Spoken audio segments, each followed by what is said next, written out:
Et voilà nous, dans la deuxième partie de notre défi, qu'on va explorer les blessures émotionnelles, qu'on va parler de ces 5 blessures que toi, tu as pu traverser quand tu étais un enfant.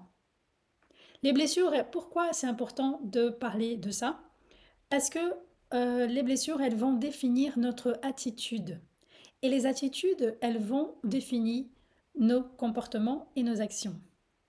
Si tu n'as pas conscience que peut-être tes actions et tes comportements ils sont dirigés par une blessure, tu ne peux pas te libérer. Tu ne peux pas avoir une relation saine avec ton cycle parce que ton corps, il a gardé cette mémoire, cette blessure, et il a envie de se libérer.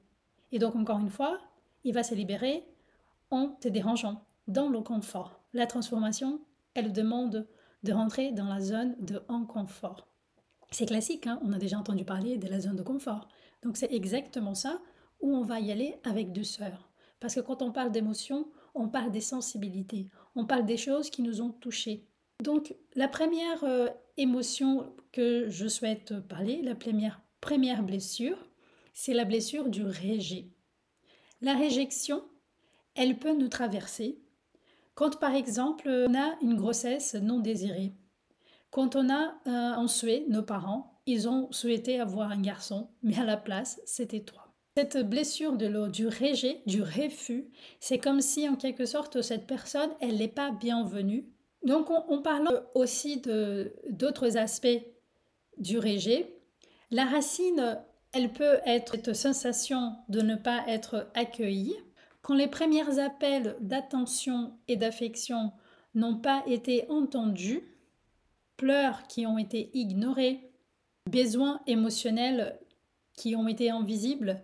Donc ça a rendu un enfant, en quelque sorte, un enfant fantôme. Quand l'enfant, il comprend aussi que comme il est, c'est pas bon.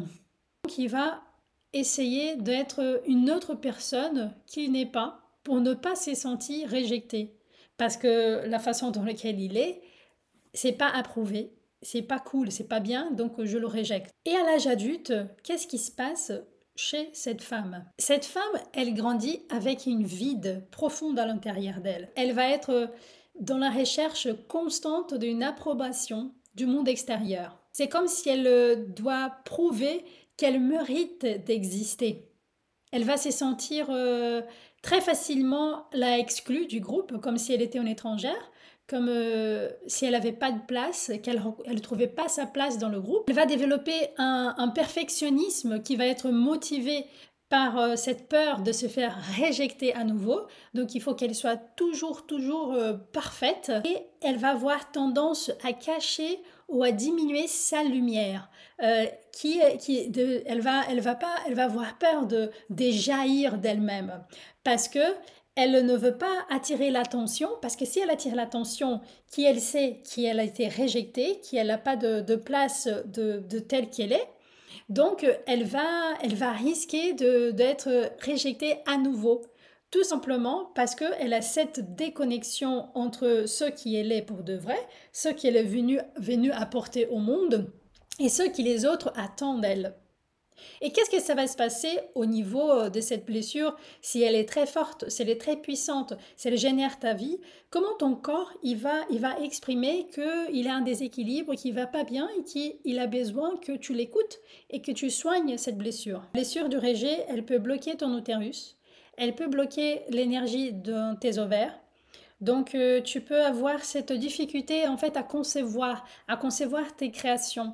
Elle peut aussi bloquer ton vagin parce que tu es aussi fermé à la vie, à ce que la vie peut te donner. Parce que comme tu n'occupes pas ta place, comme tu ne sais pas qui tu es pour de vrai et que tu as peur de déranger, donc tu vis en mode fantôme, tu n'es pas connecté à la vie. Donc, il peut générer aussi une baisse de libido. Il va avoir aussi le rejet de son propre corps. Mon corps, il n'est pas bon. Donc cette relation qu'on doit construire sainement avec notre corps, on va aussi rejeter. Donc ça peut générer de l'acné, de l'eczéma, parce qu'il a ces rejets, il rejecte moi aussi. Et comment on peut accueillir cette blessure? Comment on peut la transformer, cette blessure, d'un espace de honte en espace de plaisir et de création? Le chemin, c'est de se réintégrer à son utérus.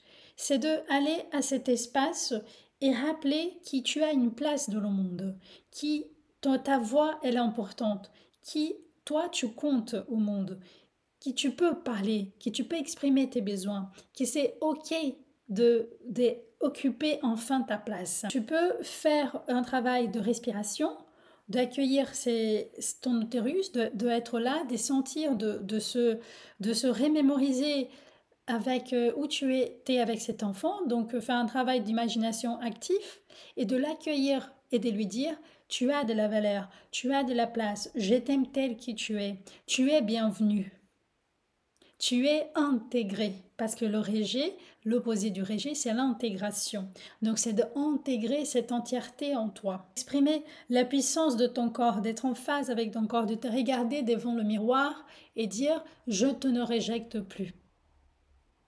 Donc si cette blessure, elle a fait écho avec toi, si tu sens que tu peux avoir ce type de comportement, de se sentir en étrangère, de ne pas trouver ta place, de se sentir exclu dans un groupe, de ne pas jamais avoir l'impression que quand tu parles, les gens ne t'écoutent pas, que toujours disponible aux autres aussi, de mettre les besoins des autres avant le tien, je t'invite à refaire cette connexion avec cet enfant qui a sentir cette blessure dans une phase de sa vie et qui aujourd'hui génère ces blocages chez toi. Maintenant, on va partir à l'exploration de la deuxième blessure, qui c'est la blessure de l'abandon. Et comment elle naît, cette blessure? La blessure de l'abandon, elle touche le besoin vital de liens et de présence que toutes les personnes ont le besoin de sentir. Là où le rejet va nier l'existence, l'abandon va nier la continuité.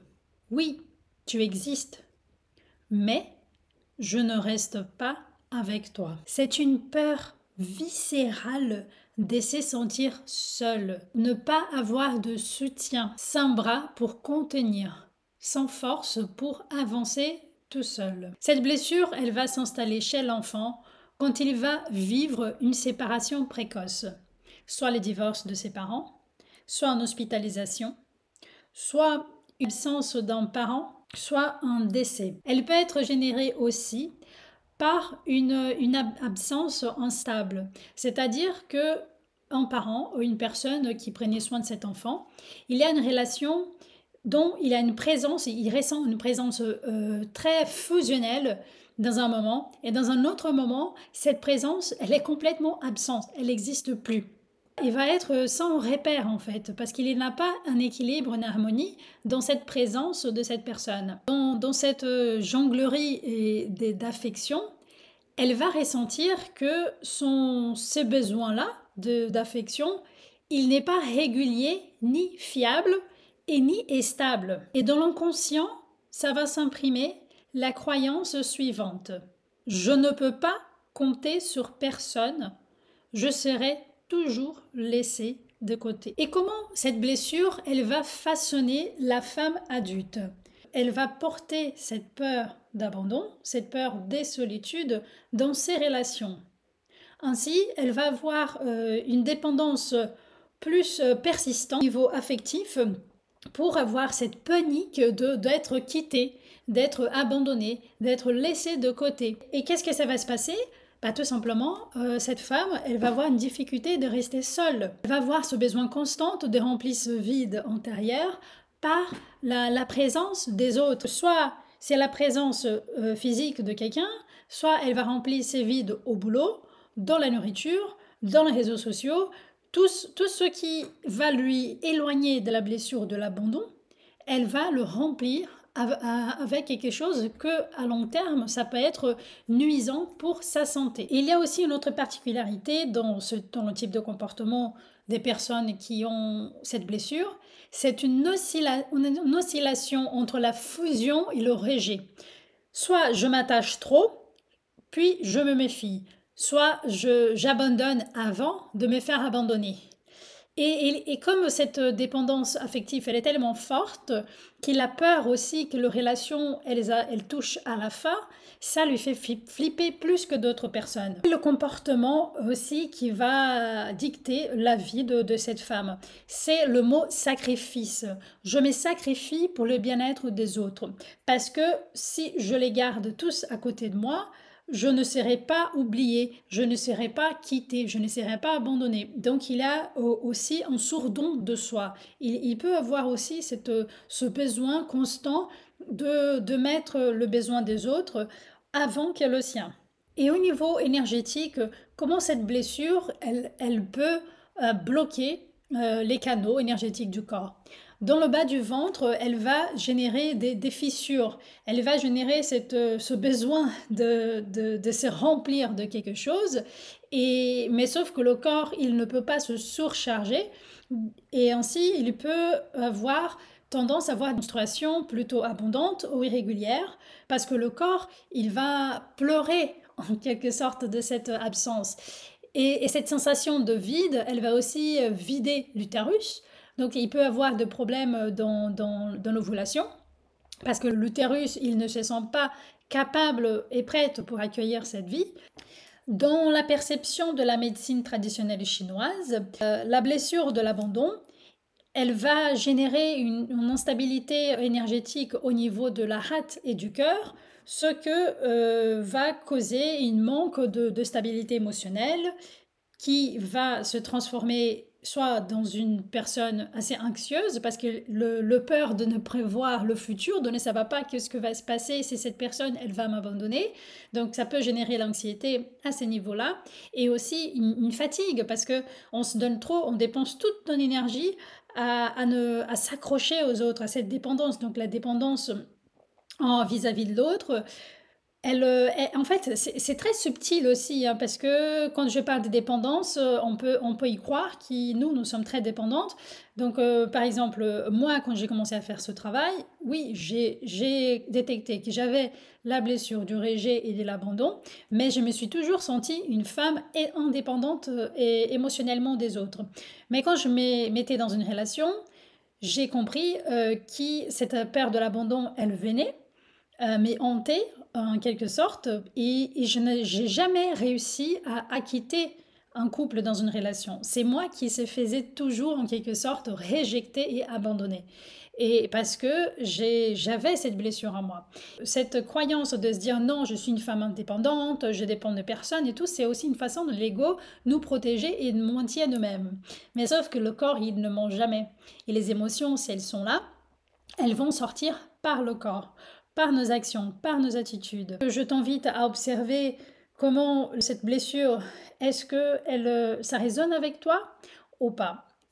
Les chemins de libération, comment on pourrait aider, décharger à se libérer de cette blessure, comment on peut aider notre corps. La guérison de cette blessure de l'abandon, elle passe par l'expérience profonde de se donner à soi-même de la présence.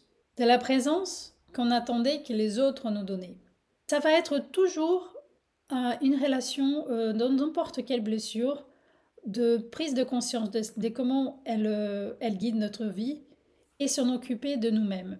D'aller à la rencontre par une imagination active, par exemple, un exercice d'imagination active, aller à la rencontre de cet enfant et de se sentir ancré. C'est l'ancrage dans ton corps que tu es soutenu, qu'il y a une présence peut-être invisible que tu peux appeler le divin ou ton être supérieur, peu importe. Mais faire ce travail, parce que en fait, quand on fait un travail d'imagination active, le cerveau, le mental, il ne définit pas ce qui c'est la réalité et ce qui n'est pas. Parce que par exemple, quand je te dis une chaise, tu vas imaginer une chaise, mais elle n'existe pas. Je te dis chaise, mais tu vas imaginer.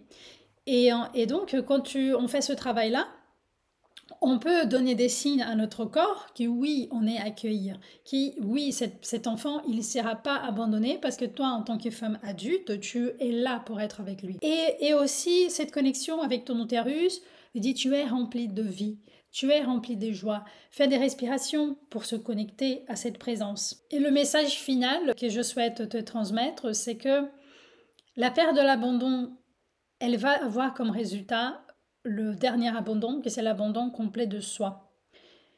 C'est quand les gens ils rentrent dans une dépression, par exemple. C'est l'abandon de la joie de vivre, c'est l'abandon de soi qui on va à la rencontre, en quelque sorte, de la mort. Quand on s'abandonne à nous-mêmes, on ne prend pas soin de nous, on ne s'occupe pas de nous. On se laisse traîner par la vie. Tu sais, ces femmes qui ne prennent pas trop soin d'elles, parce que c'est important en fait de donner du bien-être physique, mental, émotionnel, énergétique et spirituel, peu importe comment tu veux l'appeler, mais c'est de s'occuper de soi, c'est de le don de soi, ce n'est pas égoïste. Et quand on s'abandonne, on va à la rencontre du vide, à la rencontre de la faim. Et cet espace de vide, c'est de se dire, je ne me quitte plus. Je suis mon propre socle de sécurité. Je ne me quitte plus. Je suis mon socle de sécurité. Et de petit à petit, on va aller réparer les fissures qui ont été construites dans notre cœur, dans notre corps et dans notre mental par cette blessure. Donc maintenant, on va aller traverser un nouveau portail et on va aller à la rencontre de la troisième blessure, qui c'est la blessure de l'humiliation. La blessure de l'humiliation, elle va toucher directement la dignité de la personne. Ça va être une personne qui a dû ressentir que quelqu'un lui a rabaissé, que quelqu'un lui a ridicularisé ou a exposé sa vulnérabilité. Cette blessure fait naître une croyance que la personne va se sentir fixée par cette croyance, qui c'est la suivante. Mon corps, mes désirs ou ma voix sont honteux. La blessure de l'humiliation, elle est vraiment connectée à la honte. À la honte parce que quelqu'un tout simplement nous a humiliés, nous a ridicularisés, nous a réduit à quelque chose qui c'est dégoûtant, qui c'est sale, qui c'est pas bon. Si cette blessure, elle existe chez toi, tu as été un enfant qui à un moment de ta vie, tu t'es senti beaucoup critiqué et moqué, soit par tes émotions, soit par rapport à comment ton corps il était, soit par rapport à tes besoins naturels. Donc c'est cet enfant qui a entendu souvent des phrases rabaissantes, humiliantes, comme tu es trop grosse, tu es trop sensible, qu'est-ce que tu parles mal, oh qu'est-ce que tu es moche, comment tu es sale, qu'est-ce que tes cheveux ils sont dégueux. Souvent les filles quand elles arrivent à leur première menstruation, parfois elles peuvent avoir une maman qui était assez sévère, qui était assez dure, et qui disait oh regarde, ta culotte elle est hyper sale, va te laver, tu sens fort, c'est dégoûtant ton sang. Donc si tu as entendu ça quand tu étais une jeune fille, déjà ça va euh, générer dans la mémoire de ton corps, genre avoir mes menstruations, c'est pas bon. Je ne suis pas bien dans le milieu social, donc je vais avoir honte de saigner. Et du coup, cette relation que tu devrais avoir avec ton cycle, qui c'est quelque chose de complètement naturel, qui c'est quelque chose de tellement beau et tellement puissant, tu vas voir à l'envers. Et du coup, bien sûr qu'à chaque fois que tu vas voir tes menstrues, qu'est-ce que ça va se passer? Bah, ton corps, il va rentrer en contraction. Il ne veut pas vouloir. Et ça va être douloureux. Et donc, la relation, la première menstruation, elle est très importante de savoir quel était ton vécu. Donc, je t'invite à aller vers le passé. Et est-ce que ta première menstruation, comment tu l'as vécue? Est-ce que tu t'es senti honte? Est-ce que tu as senti que c'était sale? Est-ce que tu étais perdue? Est-ce que tu ne savais pas trop qu'est-ce que c'était? Comment ta maman, souvent c'est comment ta maman t'a accueilli? Est-ce que c'était positif ou plutôt négatif sa réaction? Et un autre aspect aussi de cette blessure de l'humiliation, elle vient avec le fait qu'un enfant il est grandi dans un climat où la relation avec le corps c'était un tabou. La relation avec le plaisir, la sexualité, la sensualité de la femme, c'était un tabou, c'était une honte. On ne pouvait pas trop parler de ça parce que sinon on serait en quelque sorte humilié, ou soit rejeté, ou soit critiqué si on parlait de ça. Et donc quand on grandit, elle va avoir une relation avec son corps et avec les autres douloureuse. Soit elle va se sentir trop moche, trop grosse, trop fine, ou pas assez, pas assez belle, pas assez gentille, pas assez féminine. Il y aura toujours cette permanence, soit je suis trop, ou soit je suis pas assez. C'est jamais suffisamment. Ça va aussi se développer une culpabilité vers le plaisir. C'est comme si le plaisir, c'était pas quelque chose de bon. C'était un péché. Et la sensualité, une femme sensuelle, c'est une P-U-T-E. C'est pas pour moi. Une femme, elle doit être gentille. Elle doit se fermer. Elle doit toujours être gentille, tout simplement. Parce que si elle est très sensuelle, c'est pas bon. On peut avoir aussi une relation de culpabilité avec la nourriture. À tout ce que je mange, je me sens coupable. Et donc, soit voir l'alimentation comme une relation très dure que je construis avec, ou soit je peux aussi devenir malade, soit trop manger, ou soit pas manger du tout. Et cela, c'est surtout l'humiliation, elle va surtout générer encore une fois, une relation négative et toxique avec le plaisir et la sexualité. La femme qui s'est fait toucher par cette blessure, elle peut avoir aussi une tendance à la surcharge, soit à la surcharge au travail, soit à la surcharge des responsabilités ou des autres aussi, parce que elle ne veut pas se sentir indigne. Elle veut aller à la rencontre, à la recherche de cette dignité. Et donc, elle va porter beaucoup de choses sur elle. Elle peut essayer aussi d'être en quelque sorte cette Wonder Woman pour ne pas se sentir encore humiliée, tiraillée, détruite de l'intérieur. Et qu'est-ce que ça va se passer avec le fait que je dois être la femme qui gère tout, qui me surcharge? Je ne sais pas quelle est ma limite. Je n'ai pas des limites. Parce qu'inconsciemment, je pense qu'elle ne veut pas la peine. Parce que comme il y a eu cette humiliation, je suis plus petite, je suis inférieure. Et comment la blessure, elle va impacter le corps de la femme? Quand on traverse l'expérience de se faire moquer, on peut avoir un certain blocage au niveau de la gorge. C'est comme si ma voix d'expression, elle était étouffée. Je ne pouvais pas m'exprimer. Il va avoir cette tendance à peut-être avoir des problèmes dans la gorge. Et la gorge et les ventres, ils sont aussi connectés par des canaux énergétiques. Et les portails d'expression dans le bas-ventre, c'est les trompes des Fallops. Et on peut avoir aussi des problèmes là-dedans si cette blessure de l'humiliation, elle dirige ta vie. Comme on a aussi une relation difficile avec un tabou avec la sexualité, il se peut que pendant les actes sexuels, il peut y avoir de la douleur, une baisse d'envie. Parce que cette peur de se faire humilier, de voir mon corps tout nu, j'ai honte.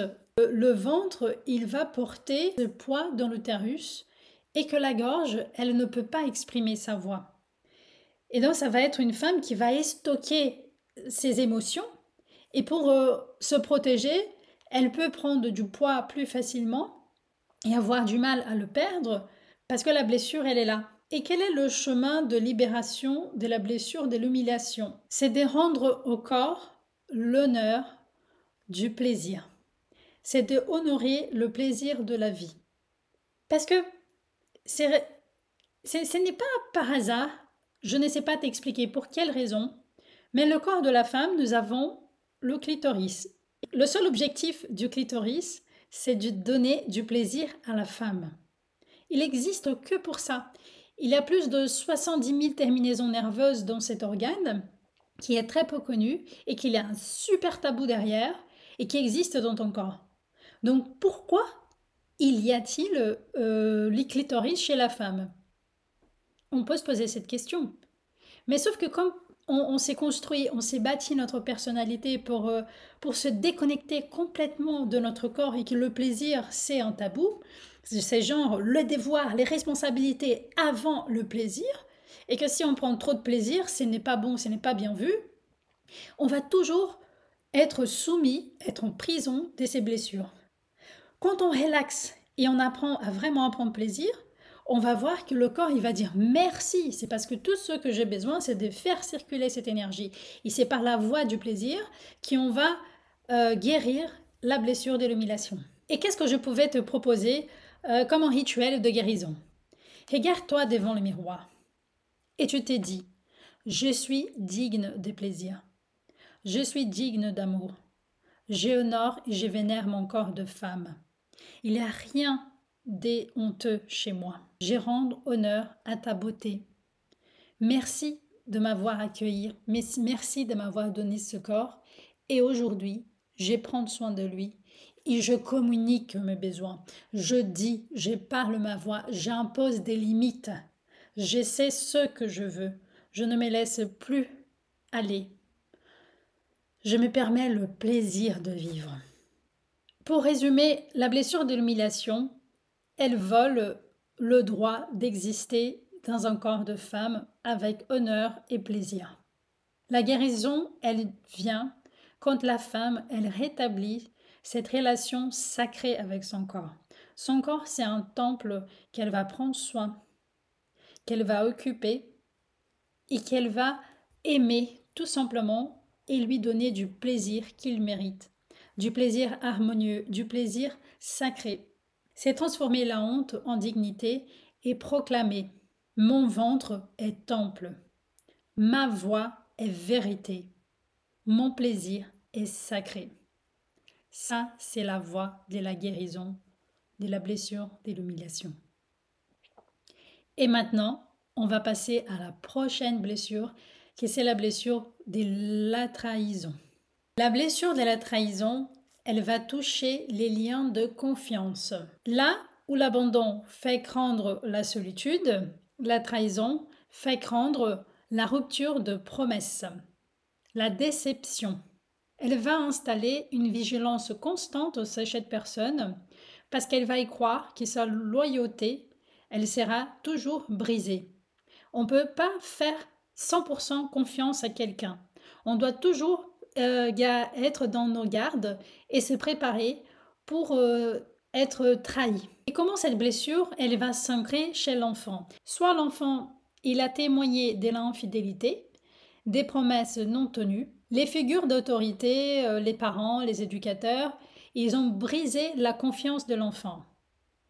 Quand on fait une promesse, qu'on dit qu'on va faire quelque chose et qu'au final on ne le fait pas, on trahit la confiance. Il y a aussi cette sensation de se sentir manipulé par cette figure d'autorité, cette figure qui devrait prendre soin de cet enfant et qui était instable, qu'il se sentait pas à l'aise et qu'il ne pourrait pas faire confiance parce que lui ou elle, il était imprévisible. Dans l'inconscient, qu'est-ce qu'il va retenir? Qu'est-ce que ça va être la croyance de la personne qui était blessée par la trahison? Je ne peux pas faire confiance à personne. Je dois tout contrôler pour ne pas souffrir à nouveau. C'est en quelque sorte cette personne qui va construire un mur devant elle. Elle va avoir une grosse carapace et ça va être la personne résistante qui va être dans le contrôle pour ne pas baisser ses gardes et se faire attaquer par l'autre et trahir sa confiance. Quand cette femme, elle grandit, qu'elle devient adulte, il y a deux comportements qui vont guider, diriger sa vie. C'est la menace et le contrôle. Donc elle va être toujours dans une sorte de hypervigilance dans ses relations. Ça va être le contrôle, le doute ou la recherche des failles chez la personne parce que elle est toujours en fait dans cette attente de se faire attaquer. C'est cette attente de se dire je ne peux pas respirer, je ne peux pas être tranquille, je ne peux pas relaxer, je dois me protéger, je dois être cette guerrière, parce que quelqu'un d'un seul coup peut venir et partir, me trahir, me blesser, me faire du mal, parce que j'ai tout donné, j'ai donné ma confiance. Et il va voir aussi cette relation dans les relations intimes de contrôle, de pouvoir. Je dois dominer avant de me sentir dominée. Parce que si la personne me domine, je baisse mes gardes, je suis vulnérable. Et si je suis vulnérable, boum, elle m'attaque et elle me trahit. Et comment elle peut être dans tous les contextes? Ça va être une personne qui va avoir aussi du mal à déléguer. Que je gère tout. Parce que si je laisse les autres faire, si je donne trop de confiance, ils vont me trahir. Donc ça peut aussi donner des crises de jalousie, des suspicions qui peuvent être un peu délirantes, des imaginations, donc qui peut générer aussi en quelque sorte l'anxiété. Et la peur de la trahison, elle peut aussi venir avec la peur de l'abandon, de l'orégé. Donc ces blessures-là, elles sont aussi liées par une trame des blessures qui peuvent générer toutes sortes de comportements et c'est pour ça que aussi parfois c'est difficile de détecter quelle est la blessure qui est la plus puissante chez moi. Parce que on était tous confrontés un peu à ces événements dans notre vie, mais pour certaines personnes, ça va générer un traumatisme. Et pour d'autres, ça va passer tranquillement, ils vont rien sentir. Mais pour d'autres personnes, ça va être assez impactant. Et là, quand on parle de la femme trahie, on parle aussi de la femme forte, de la femme guerrière, de la femme qui contrôle tout, de la femme qui gère tout, de la femme qui délègue pas, de la femme qui est perfectionniste aussi, qui est autoritaire. Parce que elle ne peut pas se montrer vulnérable vis-à-vis d'une couple, d'une relation. Elle doit être toujours celle qui domine. La trahison, elle va attaquer quelle partie du corps? Quand on parle de trahison, on parle de cœur, parce que c'est le cœur qui va embrasser l'autre, qui va apporter de la confiance, qu'on va se laisser relaxer. Parce que le féminin, pour qu'il soit une énergie qui circule chez toi d'une façon fluide, on doit être dans un état de réceptivité. On doit être dans un état de relaxation. Et donc pour avoir du plaisir dans la vie, pour laisser la créativité jaillir, le féminin, il nous demande du relax, de la sécurité. Ici, je suis en sécurité. Et si la femme, elle a traversé cette blessure, elle peut avoir des douleurs pendant les règles, la colère aussi, ça peut avoir des crises d'SPM assez fortes.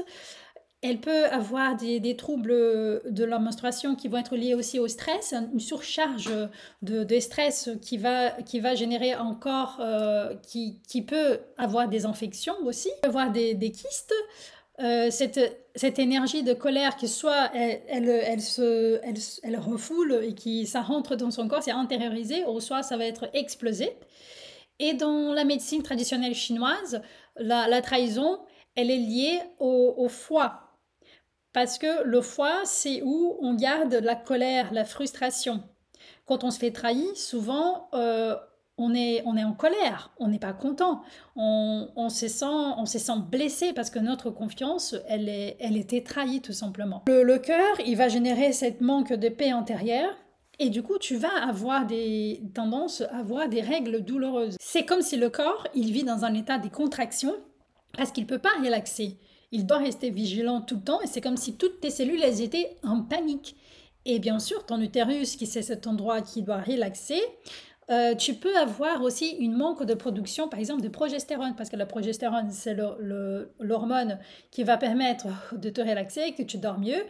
Et quand ton corps il va dire oui, c'est le moment de relaxer, ton mental avec cette blessure, il va dire non, je dois toujours me garder vigilante. Ah bah ça marche pas. Et donc ton corps il va dire bah il contracte. Et si tu as cette blessure, si ça te parle, ce que tu pourrais commencer à faire, que je t'invite à le faire, c'est de d'abord restaurer la confiance en toi-même. De d'abord dire je ne veux pas me trahir. Donc d'abord, c'est prendre conscience et de poser la question, dans quel moment de ma vie, dans quel moment de mon cycle, de mes phases, je m'ai trahi moi-même. Et comment je peux reprendre cette confiance que j'ai donnée à l'autre, je peux la reprendre pour moi. Comment je peux reprendre la confiance dans la vie, que je peux baisser mes regards, que je peux... Parce qu'en fait, la trahison, on ne peut pas contrôler ce que l'autre il va faire, on ne peut pas contrôler ses actions. La seule chose qu'on peut faire, c'est de travailler sur nous-mêmes, de nous aimer, de nous accueillir et de se dire, je ne me trahis pas. Parce que plus qu'on incarne notre essence à l'intérieur de nous, plus on est ancré dans notre corps, dans notre tête et dans nos émotions, et que l'énergie, elle circule librement, plus on va, c'est un effet de résonance, on va attirer les bonnes expériences. Parce que si c'est la blessure de l'humiliation, de l'abus, de la trahison qui dirige ta vie, bien sûr que tu vas attirer la blessure. Mais quand on a conscience que cette blessure, elle est là, on va la soigner. Et on va toujours la soigner par un rituel de connexion avec cette blessure qui, elle était constituée dans cet enfant. Donc on va toujours travailler avec cette imagination active, d'être présente avec cet enfant et de lui accueillir et de lui dire, je suis là, tu peux me faire confiance, je suis ton adulte, je t'accueille, tu peux faire confiance et on avance ensemble. Donc, c'est ce travail aussi de parler, de sentir que ton utérus, il peut relaxer, qu'il a les droits de baisser ses gardes, qu'il a le droit de d'accueillir la vie. Tu ne seras pas trahi parce que tu es là. Tu es ta guérisseuse intérieure. Et là maintenant, on va partir à la dernière blessure, celle qui porte en soi énormément de blessures, énormément de tabous et énormément de difficultés en fait entre les femmes de parler de celle-là. Parce que ça touche plusieurs femmes et que cette blessure, elle peut générer toutes les autres blessures aussi. Donc on va parler de la blessure de l'abus. Malheureusement, la blessure de l'abus, elle naît quand l'enfant y sent que ses limites fondamentales n'ont été pas respectées, que ses frontières, elles étaient franchies, que ce soit par les violences physiques, par la violence malheureusement sexuelle ou par la violence énergétique. C'est l'expérience de l'invasion, de l'oppression. C'est l'expérience de l'invasion, de l'oppression, de la non-intégrité. Elle va installer chez l'enfant la croyance suivante. Mon corps ne m'appartient pas. Je ne suis pas en sécurité ici. Elle va se former, comme tu le sais déjà. Cette blessure, elle va naître chez l'enfant quand il va avoir un abus directement dans son corps, une agression, ou elle va être des témoins dans sa famille, soit par des violences conjugales. Cette blessure, elle peut se former quand l'enfant, soit il reçoit directement les abus des non-respects de son intégrité dans son corps, soit il témoigne de violences conjugales, ou soit il grandit dans un climat de contrôle où ses choix et sa liberté ne sont pas respectés. L'abus, c'est toujours cette sensation, encore une fois, d'invasion. Quelqu'un a envahi mon espace vital sans que je le demande. Dans l'inconscient de cet enfant, qu'est-ce que ça va s'imprimer? Mon nom n'a pas de valeur. Je dois me soumettre ou me couper de mon corps pour survivre. Et à l'âge adulte, comment cette blessure, elle va s'exprimer dans le corps de la femme et aussi dans ses comportements. Elle va avoir cette difficulté aussi à s'imposer des limites, à dire non. Il peut aussi avoir une dissociation de son corps pour ne plus ressentir cette expérience d'abus. Et ça peut aussi générer des dépendances, soit alimentaires, affectives, voire aussi sexuelles. Tendance à attirer des relations où c'est tendu au niveau de la domination et la soumission. Soit elle se laisse aller complètement, soit elle se met en garde, elle se met aussi dans l'état de la guerrière et qu'elle ne veut plus se faire envahir. Donc on peut avoir ces deux énergies-là qui basculent. Soit je me rends toujours dans cette place de victime, soit je me bats pour ne pas me faire dominer à nouveau. Et le sentiment de honte et de culpabilité, ça va hanter aussi le corps et le mental de cette femme. Et comment le corps il va réagir à ce traumatisme? Ça va être encore très tendu. Et quel est l'impact dans le corps de la femme? Elle peut avoir des problèmes gynécologiques comme le vaginisme, les kystes, les infections répétées, parce que son corps, il dit non, stop. Et donc, le canal vaginal, qui c'est cet endroit où la vie, elle passe et elle se fait aussi pénétrer par la vie, ça peut avoir cette relation difficile aussi à relaxer dans une relation de couple amoureuse ou tout simplement pour la vie. Donc aussi, il peut avoir cette manque de libido, des douleurs dans les relations, des crampes très fortes menstruelles parce que le corps il est contracté, il a peur, il a vécu une expérience très difficile et à mon regard, c'est l'expérience la plus difficile de parler parce que ça génère beaucoup, beaucoup, beaucoup de douleurs. C'est important de se dire que cette blessure, elle ne te domine pas. Elle ne définit pas qui tu es. Si tu as traversé ça, elle t'a traversé. C'était très difficile de le vivre, mais elle ne définit jamais qui tu es et qui tu seras. Et pour se libérer de cette blessure, c'est important de se pardonner, de se accueillir, de s'aimer et de se dire que ce n'est pas de ta faute, que ce n'était pas toi le problème. C'est que malheureusement, on vit dans un monde malade et qu'il y a beaucoup de personnes qui font beaucoup de mal et que c'est important de de parler de ça. Parce que cette blessure, quand je travaille avec les femmes, je me rends compte il y a une énorme quantité de femmes qui ont subi une agression telle comme celle de l'abus. Cette blessure, elle est là. Et plus qu'on parle, plus qu'on est ensemble à parler de ça, à échanger sur ça, plus on peut se guérir, plus on peut nous rendre plus fortes et dire cette blessure, elle ne me définit pas. Et si cette blessure, elle traverse ton corps d'une façon très très très forte, c'est important aussi de demander des spécialistes, des gens qui sont là pour nous accueillir et pour nous aider à traverser cette vallée obscure qui c'est cette invasion. Et peu à peu, rétablis cette souveraineté dans ton corps et imposer nos limites, d'être vraiment aimante de nous-mêmes, de cet espace qui quelqu'un nous a envahi.